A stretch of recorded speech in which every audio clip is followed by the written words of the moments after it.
We met in the 90s. We did meet in the 90s. Yeah. Barely. Barely. We just got there. Yeah. I mean, Diggs and I we met in high school, but we really came together when I was kind of getting out of high school and Diggs was coming back from college.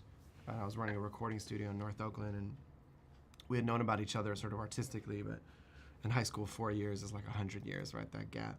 So when he came back, and that gap had closed a little bit, somebody played me a bunch of his music that he had done in college and played some of my music for him, and so he came by the studio late night one night, and we just kind of stayed up for whatever, 8 or 9 hours just working on music.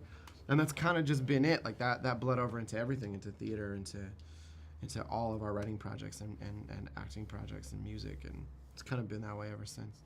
Yeah, I think it's unique that you guys were friends and then ended up kind of in your careers kind of doing the same thing, you know. I mean, rap, poetry, you know, you did Poetry Jam, Hamilton, you know, like.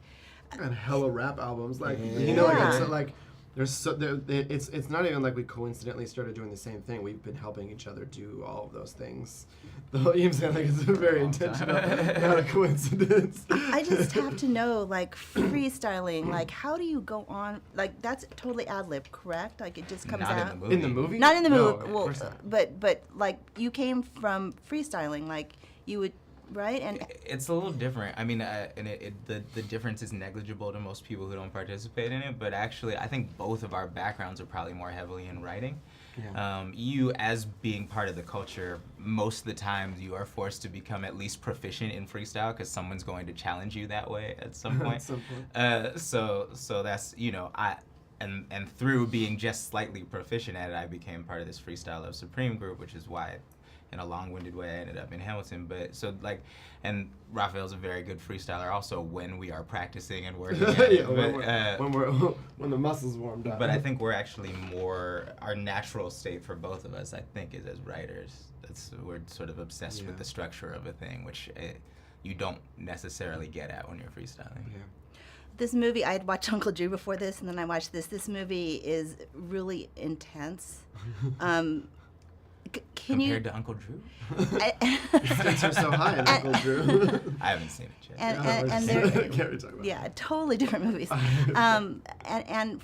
You know, you guys grew up in Oakland in this culture, and you know, and there's some people, I think, you know, like some of the other journalists came out of the movie saying this hit so close to home for them.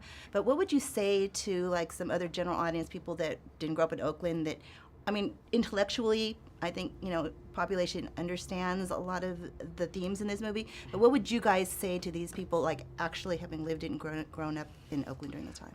I feel like we said everything that we wanted to say about about, you know, as far as presenting the appropriate context in the film. I mean, the great thing about a super specific, honest story is that it's all those themes are everywhere.